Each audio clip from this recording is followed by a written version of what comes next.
Hi, I'm Tim with the Iola Register, and I'm here with Helen Kenny. How are you? Good. Thank you so much for having me. Nice to be here. Thank you for being here. And you're the USD 258 Humboldt Promise Coordinator. Is that your official job title? Promise Coordinator and Post-Secondary Success Coach. Okay. So a little bit of a mouthful. Yeah, I can tell. But you've been in the position since August, right? Yes. So quite new. I was recruited for the job in July. So I had like 1 month of a turnaround to give my notice at my previous job, move. I was living in London at the time. So moved across in August, and I've been doing a lot of the setting up initial administration for the program. So it's been quite busy the first few months, but I love it. Yeah, you're about a semester in, and originally from Ireland. That's right. How are you adjusting to life in Southeast Kansas? What are you finding? I've been looking forward to moving here for a long time, really, because I've gotten a few confused looks when I first arrived. I did my orientation with at the school with some of the new kindergarten teachers and school teachers, and as soon as I opened my mouth, they're, "Oh, you're not from around here. What's the story?" I said, "Oh, I've moved here from London," and I get, who moves from London to Kansas? Right. That's an odd choice.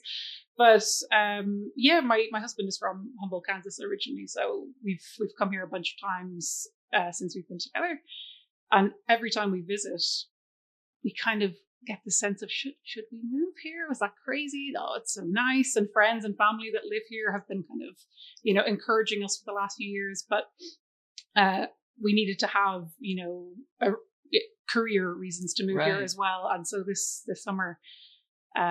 This job came open for me, another opportunity came open for him. So it just felt like kismet, perfect timing. It was in the cards. Yeah, absolutely.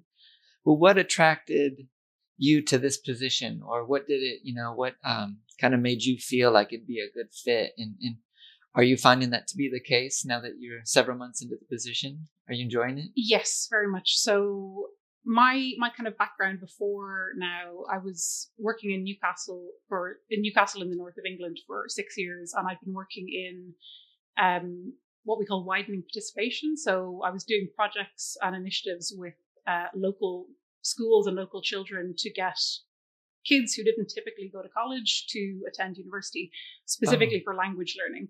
I absolutely loved the work that I was doing there. Very related then. I mean, very similar. Very heavily related. So I was in Newcastle for 6 years doing that. I relocated to London, and my jobs shifted during the time I was there because of COVID.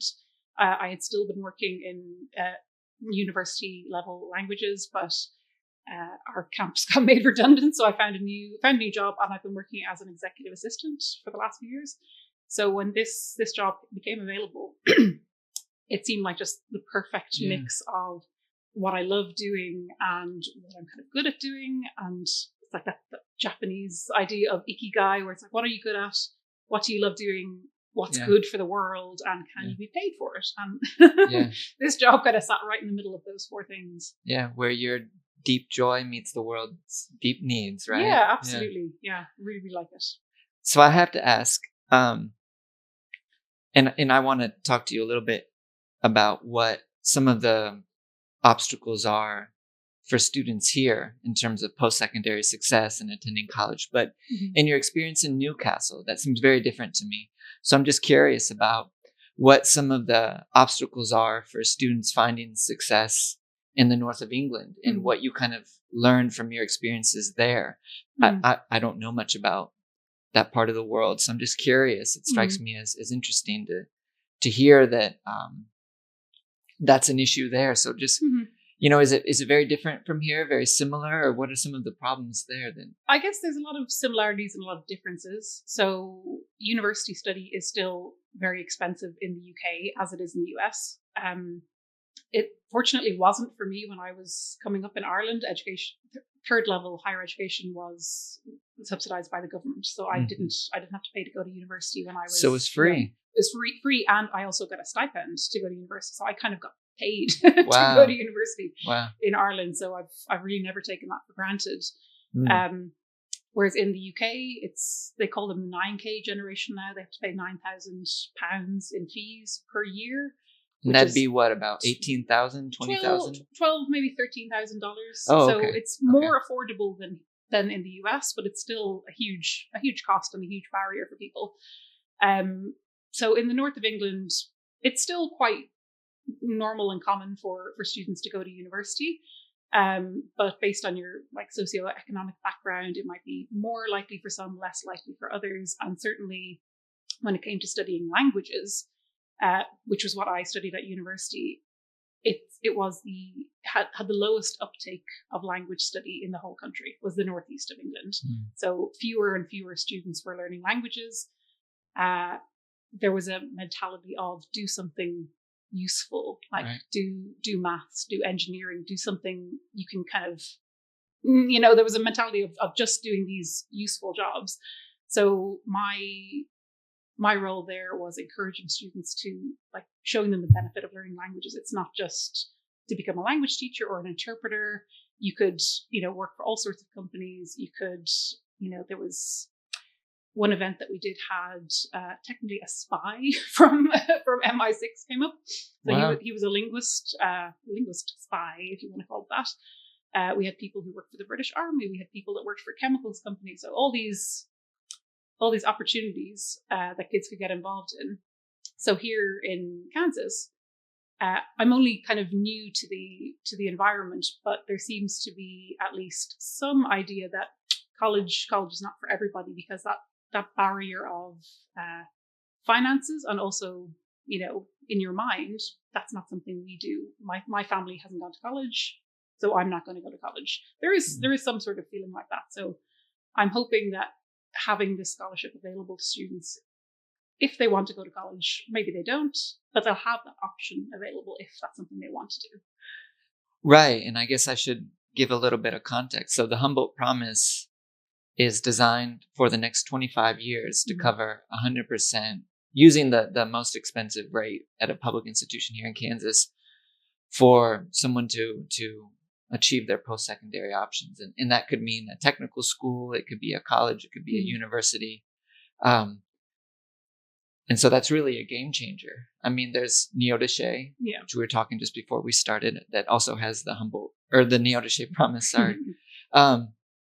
But what I hear you saying is that so far what you're seeing is there are financial concerns for whether that's an option for kids and their families, but then there's also cultural reasons. My family hasn't done this. What do you see? Is that something that you also saw in Newcastle and see that shared, or is that something that kind of surprised you when you came here?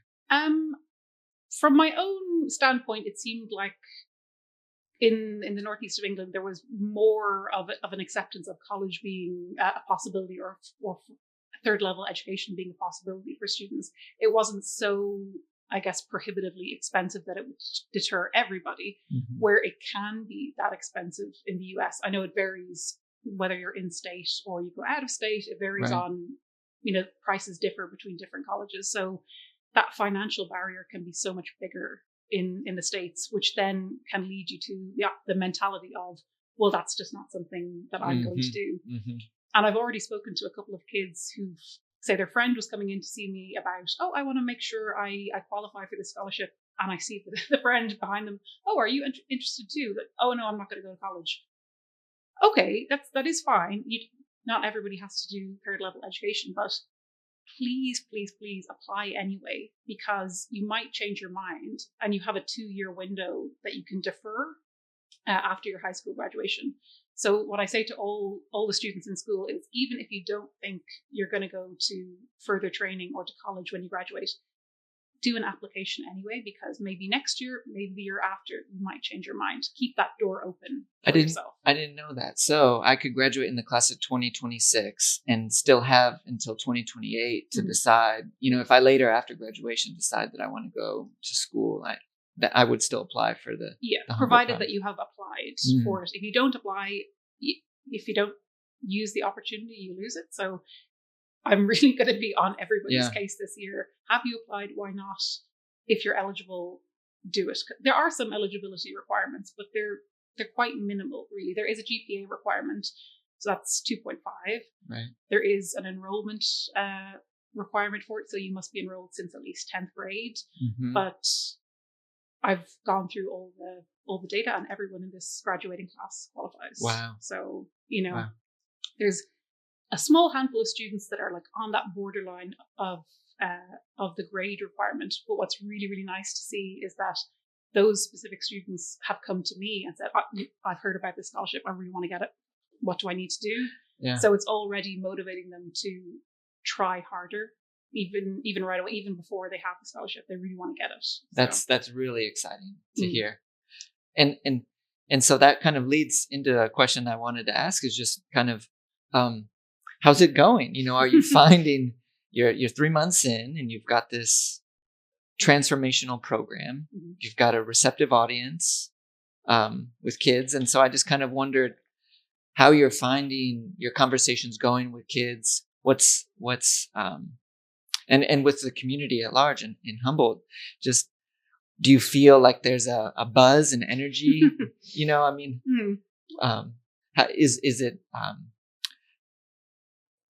Is it something that you feel like, okay, this is a game changer?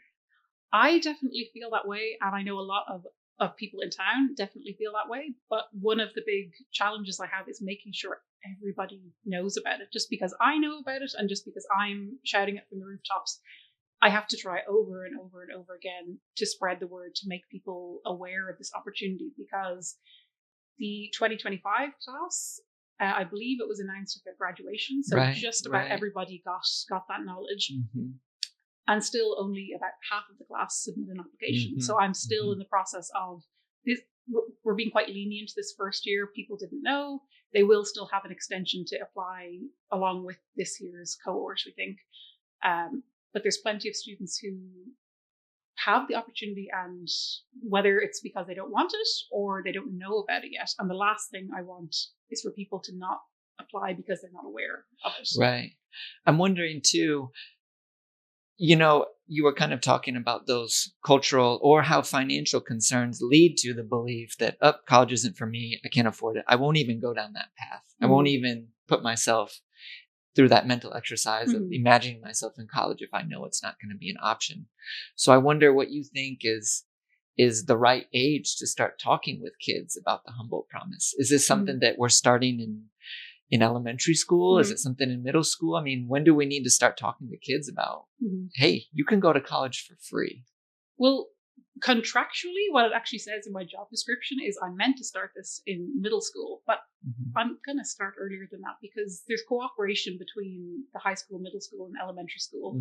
I'm able to go in and talk to the kids when they're younger. So I think the earlier they know that they have this opportunity, the earlier they start to kind of believe that it's a possibility for them, and the more and more cohorts that come through the school and get to go to college or go to further training or whatever they've decided, the more role models they have of their peers and their classmates. Oh, like John did this, I could do that as well. Or like Caitlin did this. Wow, that's something that I can do. Because you get your ideas from somewhere. Kids often do what their parents did or what their siblings did. And that's certainly the case for me. I have followed in my siblings and my parents' footsteps a lot. So the more students can see their peers doing things, if they can see that from kindergarten, that's what I want to start instilling in them. Well, it's interesting you mentioned kindergarten because I was reading a report that said already at that age, kids are already starting to imagine their adult selves. They're already starting to think about, I want to be a teacher. And their realm of possibilities is pretty limited. I think doctor, teacher, lawyer, when you're a kid, that's kind of what you hear. But they're already starting that, so it is interesting to hear you say that because, if it's already 9th grade, 10th grade, and they've gone through a decade of imagining themselves as adults, there's a lot of doors that, they haven't really thought to open yet. And I know in education, especially, we tend to focus on like quantitative data of how many kids went to college this year. Next year, has that number grown? We want statistics, we want graphs. But I think something that I really want to capture in my job role is the qualitative side of things. I want to kind of not quite interview, but speak to the kindergarten kids, ask them, what do you want to do when you grow up? Perhaps have photography, photographs to capture this. So I want to be a firefighter when I grow up. I want to be, a singer, dancer. I want to be these things. And then kind of track that as they go through school. So when they're little, what do they want to do? Now they've had this, hopefully they will know about this opportunity and think, well, I will have that financial support to go to college if I want to. These things are still possibilities for me. So then when they get to maybe, freshmen in high school, what do you now want to go and do? And then when they get to 12th grade, what are you actually planning on doing? And then track that over time to see, if we can broaden kids' horizons to what's possible for them. One of the things too that we'll find, I'm sure you're already finding, is the needs and the supports for a first generation college student are unique compared to, you mentioned if you see your parents do it and your parents went to KU, it's very easy, to just kind of take that for granted and assume, yep, I'm going to go to college. Everybody in my family's done it. When that's not the case, there needs to be those extra supports. And a big part of that is talking with parents. And I'm wondering if that's been a part of your job so far, or what that kind of, you imagine that looking like as the program builds out and you get more embedded in the community. Well, my colleagues I'm based in Humboldt High School, so my colleagues in the school have been there much longer than me, and they've already been doing great work in that area. So Kim Isbell, who's our CTE coordinator, has just organized this huge event called Cubs Futures Day, where she gets representatives from colleges to come in. She gets representatives from local businesses to come in. We had like a community service element to the day. It's a full day of events to get kids thinking about what their options are after school. So there's already this good work going on in the school to the kids are so lucky in Humboldt High School. Like as soon as I arrived on my first day, I couldn't get over how wonderful the school facilities were. They're big, they're well, maintained. They just have so many opportunities in the school for a really small town. Yep. It took me by surprise, really. And that bond issue is just wrapping up, all of that new construction. It's really beautiful. Yeah. Yeah. So the facilities are great. Staff are wonderful in the school. Yeah. They've got so much support. Now they've got this Promise scholarship as well. They really can, they can kind of go wherever they want to, whether that's, Humboldt is becoming a really lovely place to live. I've only been aware of it for the last 7 years, but it's been on my radar as a place to move to for the last 7 years. And that's coming from what's arguably a very vibrant city in the world. Yeah. No, that's just, it's awesome to hear that. I mean, it's just so inspiring to hear that a little town like Humboldt is even on the radar of someone in London, one of the world capitals. Well, yeah, because, when I get the surprised question or look from people, well, who moves to Humboldt from London? Well, it's got a lot of things going for it that anyone could appreciate. But London, I'm sure we're all aware, is insanely expensive to live there. So the idea of being a homeowner is really kind of out of reach for the majority of people. It's just about out of reach for, my husband and I there, or we'd, the quality of home you get, the size, it would be a very, very small place you could afford for very, very expensive.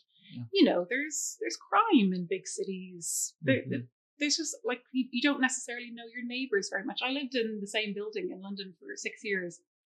I maybe knew 2 of my neighbors, and not super, super well either. There was kind of a keep to yourself mentality, unfortunately. Yeah. Whereas in Humboldt, I knew before moving it was going to be like this, but it even surpassed how friendly and welcoming I thought it was going to be.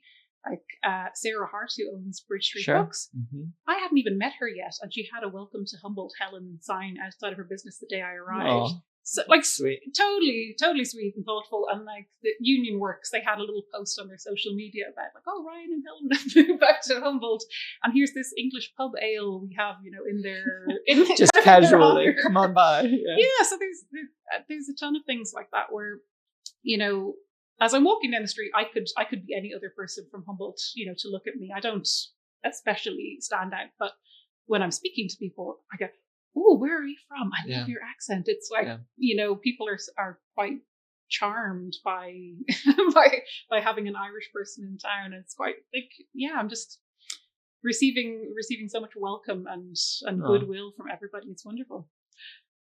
I wanted to touch back on something you said about this qualitative approach to the work. And I'm wondering now, it's been, well, a lot of the class of 2025, they're close to wrapping up their first semester.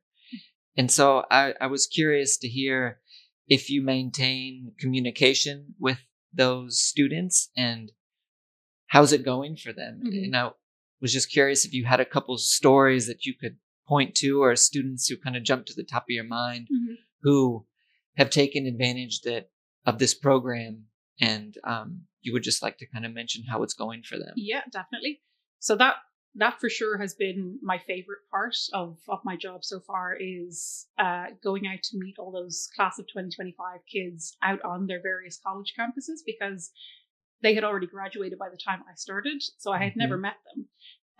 And because I was playing a little bit of catch up with, they had already applied before I was in post, and payment for scholarships is very paper based. It can still be. So I just figured I'm going to just drive out there, pay the checks in person, and then I can also meet with the kids when I'm out there. Like they all responded to a stranger, basically contacting them. Hi, this is my name. This is my job. I met up with each of them, and they, gave me a little bit of time to speak with them and what are you enjoying about college so far? And oh, I love this, and I've made so many friends, and like they had so many lovely stories of, how much they were loving being in college and how much they appreciated having this financial burden being relieved for them. There's one kid in particular that he was already out at Wichita State, and he didn't know about the scholarship. Because I asked my colleagues, I said, oh, well, we have these 3 kids out at Wichita State. I'm going to go out and meet them. Do you know, is there anyone else out there that I should meet up with? I said, oh yeah, this other kid is out there. And because I'm, based in the high school, I, checked what his GPA was. He met all the requirements, and hold on a second, I'm going to find out how to contact him. Called him up. I said, hi, hello, my name is Helen Kenny, and this is my job. And have you heard about the Promise Scholarship? No, I don't think so. Well, here's what it is. It's 100% tuition is covered, and it's like a 1-page application. So I'm going to send you this application. You're going to send it right back to me, and I'm going to go and pay your tuition tomorrow. Like, sound good? Yeah. And this was just completely, exactly. This was completely. He probably didn't believe it. He had no idea this even existed. Yeah. So he was already committed to doing his undergraduate degree, knowing that he was going to have some debt. He was, he had some loans, but this scholarship was not even on his radar. So now it's paying 100% of his tuition and his mandatory fees. What are some of these kids struggling with when you talk with them? Do they have anything that jumps out to you as kind of a common, not necessarily a stumbling block, but something that worries them, or, that they're not, they weren't prepared for? Yeah, there is. And like, that's so common when people go to university. Like when I went to university, I didn't really, I don't think I really settled in well my first couple of months. I was expecting it to be this absolute ball that I thought it was going to be so fun. Yeah. And it didn't really meet my expectations. So I didn't quite like it to start off with. And so for some of our students, I want them to be able to tell me when things aren't going so great as well, because part of my job is making sure they succeed after they leave high school. So it's no good if we just throw some money at them and wash our hands. Right. They go for a year, semester, and then they drop out or lose interest or don't feel at home. So we want to make sure that they have someone they can reach out to, that, if administrative issues are, going over your head, you don't know what to do. Here, you've got my number. Call me, email me, text me whenever. And if I can do something, I will. And I hope at least having another adult in their life who's, a source of help for them is going to relieve that kind of burden a little bit. And before they started, I kind of already had in my mind, here are some things that could happen to students. Family issues come up, family health issues come up. Sometimes people get pregnant and have babies. Yeah. And that's already happened. That we've had 2 students come to me and say, I need to take a step back from my studies because XYZ has happened. And that's fine. They can do that. And I'm so glad they were able to, rather than just drop out and abscond and we never heard from them again. Fall off the radar. Exactly. like two students, they've already felt comfortable enough to let me know, sorry, this isn't going how I thought it would. I'm too overwhelmed. I need to take a step back. And I could let them know, well, you haven't lost your scholarship. You can take 2 years off and you can still come back. Is it the academics that's weighing on them, or is it more of the social, just getting used to being away from home? Or, I mean, is it a little bit of both, or it completely varies? Yeah, case by case. Yeah, there's some students have had courses that they found sort of intimidating. They were worried, oh no, I don't think I'm gonna meet the grade this semester. What do I do? And they've been able to reach out and get advice on, like, I'm not totally sure I'm going to pass this class. Will I lose my scholarship? What do I need to do? And I'm able to advise them on what they can do. Some students seem to be, they're just having a great time, and it's just coming up on the date where I'm going to find out how they did grades wise this semester. So it still remains to be seen. I hope they're all doing great. They all had great grades in high school. So they have varying difficulties, which is totally normal. At the beginning of our conversation, you again kind of going back to this idea of some students that you've talked to or run across already think, college isn't necessary, or I guess I should say education after high school. It could be a technical school, it could be community college, it could be a 4-year university. And I'm wondering if you can kind of make the case for why it is necessary. Why is a high school diploma no longer enough? And I guess kind of what's the point? What is it just economics? Is it just getting a better job? But I guess, why do you make the case that kids need to take advantage of this program? Well, I don't necessarily blindly make the case that everyone needs to go to college, because it's entirely possible to have a perfectly successful and happy life not having gone to any third level education. Plenty of people do it. But I think you will have more options available to you if you get further training, if that is what you want to do. If you have a plan for what you want to do after high school and it doesn't involve further training or more education, that's fine.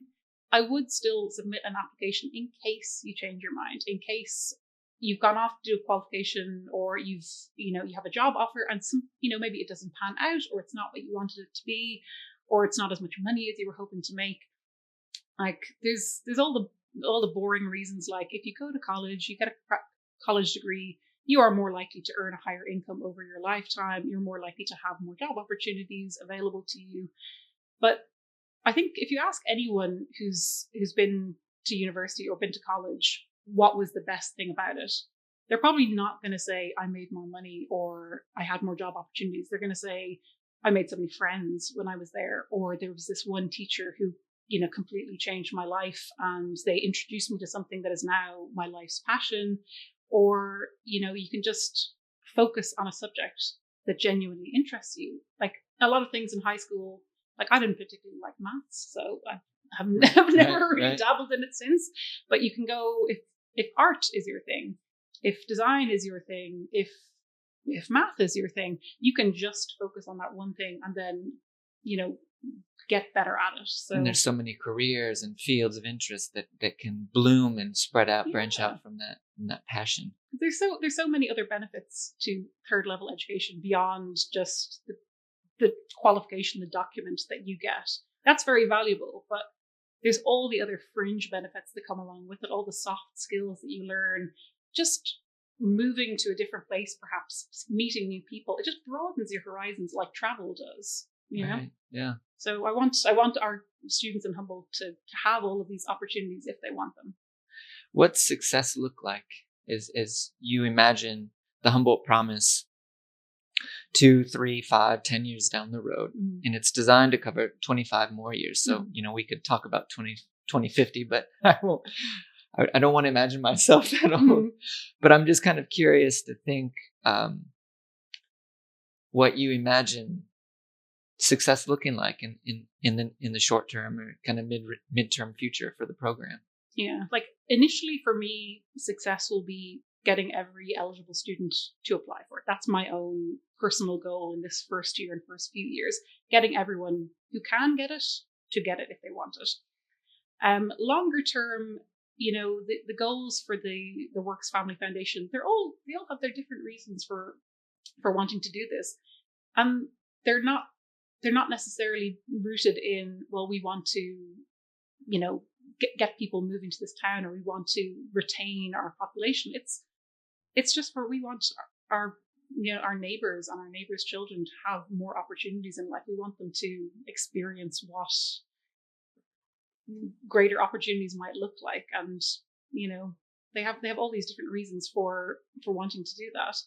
So I think in 5-10 years, maybe, I personally would like to see a little bit of a migration to Humboldt, because Humboldt is like a brilliant place to live. Right. There's all these wonderful businesses that are opening, all this like opportunity. There's grants, there's rural opportunity zone, there's now this Promise scholarship that I hope more people will come from further afield to be like, this is a great place to live, and I want my kids to have these opportunities, and then the town will kind of get all this new talent and flourish. That's a big hope for it, but I think it's possible. No, it seems totally possible. Mm-hmm. I mean, and it seems very probable. And we've seen a little bit of that through what's going on in Neodeshe, mm-hmm. right? This idea that, sure, it impacts a student, but that ripple effect ends up impacting not just the town of Neodeshe, but the region. And so I want to ask you what you think some of the potential impacts could be, even beyond that student's life and their family and more people moving to Humboldt. Mm-hmm. If we step bigger and even look regionally, what do you think some of the impacts could be by a program so profound as the Humboldt Promise? Mm-hmm. Well, you use the word ripple effect. So I think that's really key for this, is that if a student gets more education, obviously they themselves are impacted, their family are impacted, depending on what kind of career path they go down. Let's say they want to become like a veterinarian, then all of their clients and all of their like animal patients are impacted, and then maybe they go on to be a teacher themselves. So just one person having this benefit doesn't just stay contained to them. They spread it out into the community and into the world. And what I've heard from so many of the students in the class of 2025 is they're so grateful. They're so appreciative of this kind of gift. They've mm-hmm. often described it that's mm-hmm. been given to them, that they want to give back. They want to help out the next generation. There's such a sense of paying it forward. Yeah, absolutely. Which I think that's why this element of community service has been included in it as well. They want, like the Works Family Foundation has included this, I think largely in part because they want kids to feel this connection to their community. They want them to do good for the sake of helping others. And right. they are going to get something in return for it. They're going to get this great scholarship, but it's kind of flexing that muscle of helping other people. Right. And it feels quite good to them. Like so many kids already. And there's one in particular who's been volunteering at the Humboldt Food Pantry. She's already met her hours, and she's, can I please keep on doing this? She's seen the impact of the work. They love it. Yeah. There's almost a wait list to get involved with this food pantry, because the word has spread of how much she's enjoying it, and she's met her hours, and she's, can I please keep on getting involved? And yes, of course you can. Wonderful. It's powerful. That's yeah, cool story. Absolutely. What is the hardest part of your job so far? Is it something that you imagined being difficult? Is something stood out to you and kind of snuck up on you and said, wow, this is a challenge I didn't imagine? I think the biggest challenge is one that I expected, is that I'm simultaneously setting up all the administrative processes at the same time as also supporting the students who are currently here, making sure everybody knows about it. So it's a little bit of a balancing act between, the immediate importance of, okay, these kids that are currently in school, they're going to graduate soon. They have to meet these requirements to be able to get the scholarship. That kind of has to be my first priority. But if you want the program to grow and we want it to be this well-oiled machine, like it really, really is in Neodeshe. She's been, Rebecca right. Pites, who organizes it down there, has been so giving with her time. She's built this amazing administrative system down there, which it's in the culture of the community. Absolutely. There. Yeah. So I want to make sure that exists for us too. So, yeah. Last year there were paper-based applications. well, that sort of wastes everybody's time. We wanted things to be digital. We want them to do quick, easy, and then easily recorded afterwards. So the balancing act has been like setting up the program, like getting things in place, getting these community service opportunities in place, while also, my door is always open. The kids are wandering in saying, hey, do you have a minute? Yes, of course, sit down. I'm talking to them, making sure staff at the school know about it, making sure parents in town know about it, which is a harder job than I anticipated.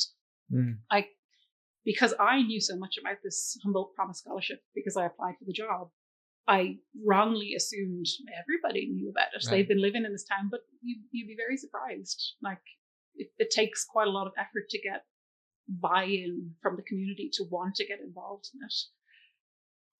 One question I wanted to ask you too is, it's now the time where students are having to really turn in applications for colleges, especially, I think a lot of schools have December 1st for priority scholarship deadline. And students in the spring focus on getting across the finish line, and so this semester now is the time to really get those applications in. And where have you seen students applying to? Have you seen students apply to Fort Hays, Pitt State, KU, K-State, Emporia? Have you had students even say, you know what, I want to go outside Kansas? Are you finding students really interested now, this class of 2026, and saying, hey, you know what, I'm going after this? And where are students throwing their applications out to? Well, as I mentioned, my colleagues, Kim, Isabel, and Nicole DeMardo, they've been organizing events in the school, for years. And so we have a little notice wall outside of our offices where the kids have written down where they have applied to. And I've just, walked past and seen. So there's the expected ones, K-State, KU, Pitt State. But there have been a few that are really far flung. There's one student who's applied to somewhere in Maine. There's another student who's applied to like Oklahoma and Colorado. So I don't know if those choices are in any way based on the knowledge of having some more money to help out with them.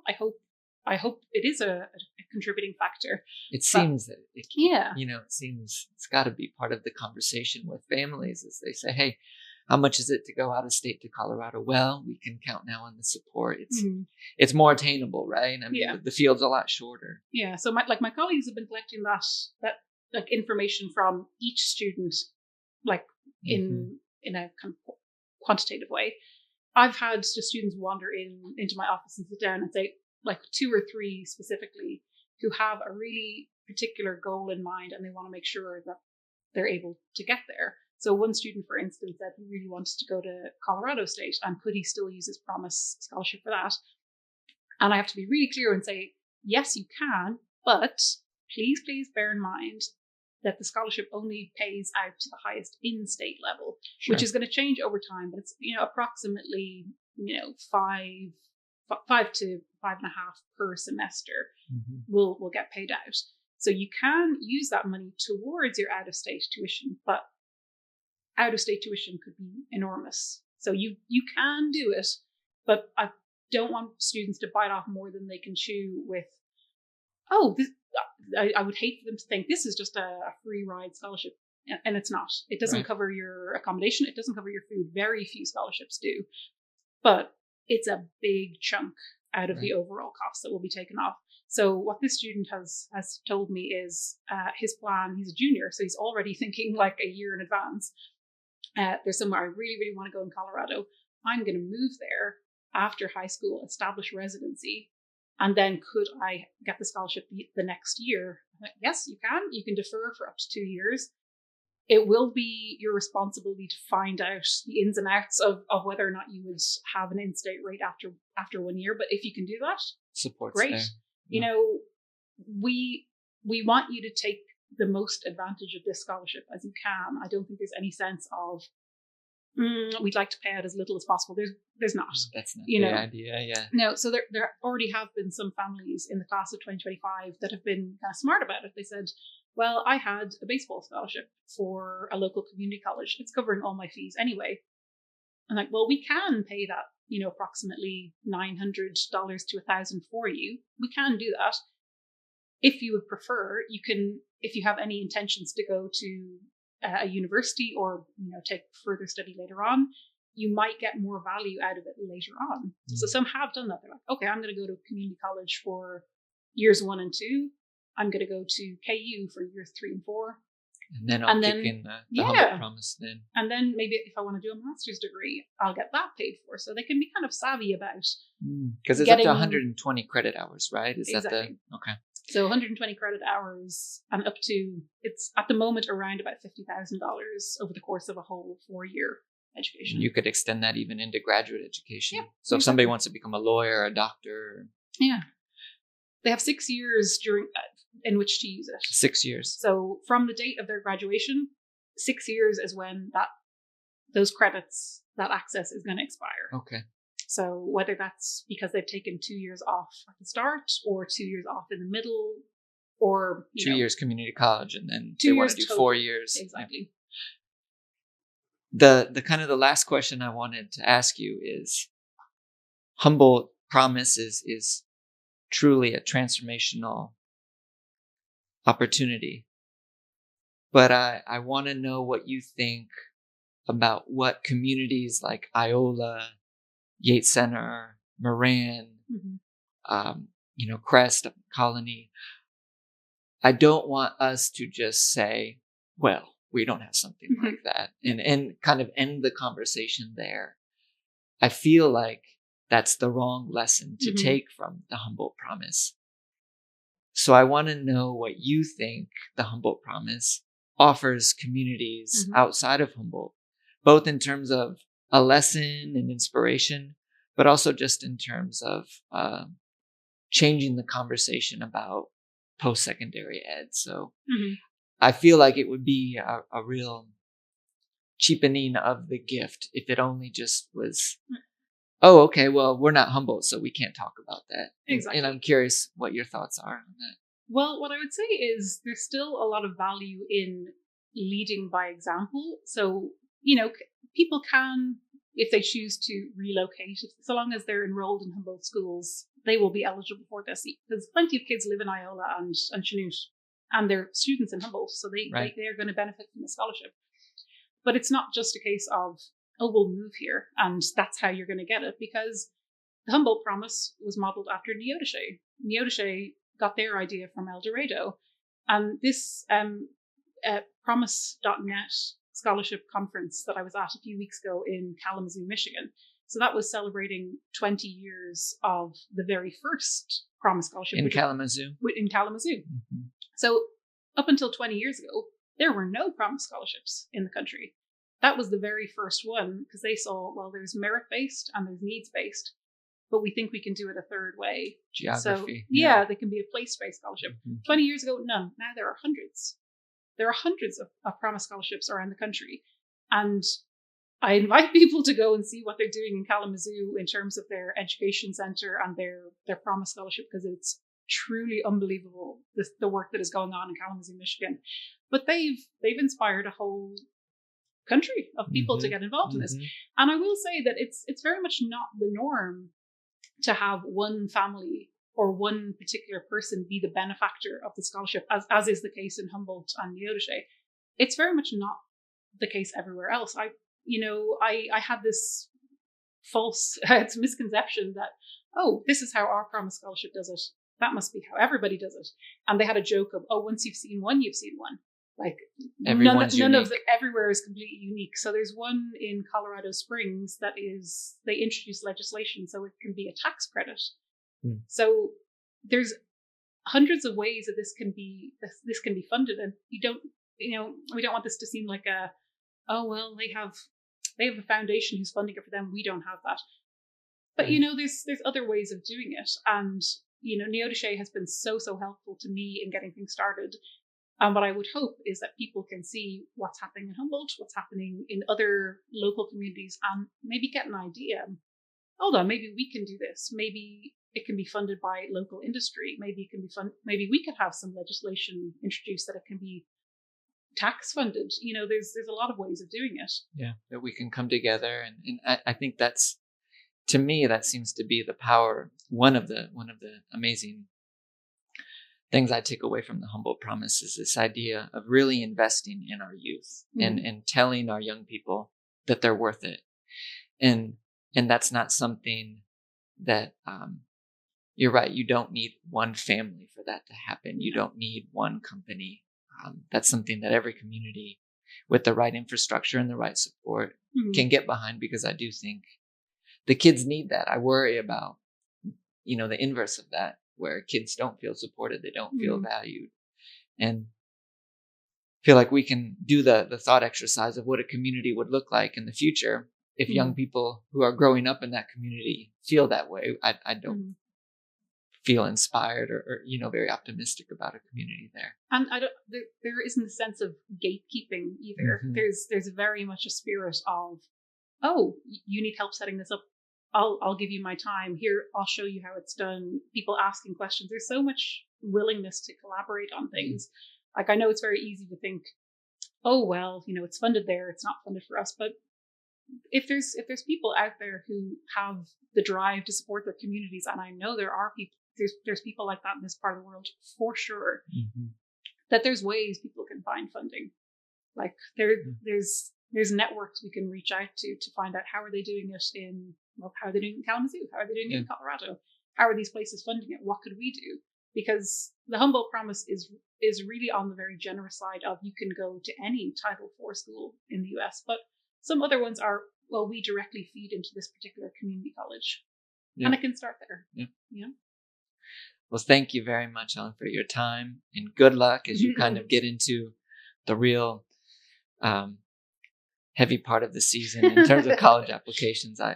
I'm very excited to see how this works, and wish you all the luck, and the students all the luck in the world. Thank you so much.